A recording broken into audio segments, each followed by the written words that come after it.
দীঘায় মন্দির হওয়ার পরে কালকে প্রথম রথ ছিল আমাদের দীঘাতে।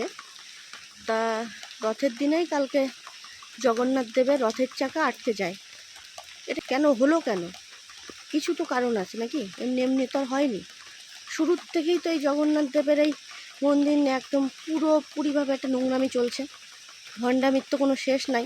মানে সব সময় আমাদের হিন্দুদের আবেগে আঘাত করে, সব সময় প্রত্যেকটা কাজ এমনই করে আমাদের দিদিমণি যে সব সময় হিন্দুদের আবেগে মানে মানে ফুটো হয়ে যায় এরকম কাজ।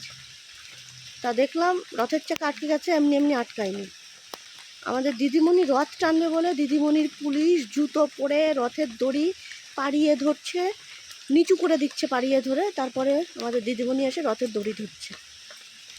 সহ্য করা যায় এগুলো? জন্ম থেকে হিন্দুর বাচ্চা আমরা, গর্ববোধ করি, এগুলো সহ্য করতে পারি না। ঠিক আছে, এই নোংরামিগুলো বন্ধ করা হোক।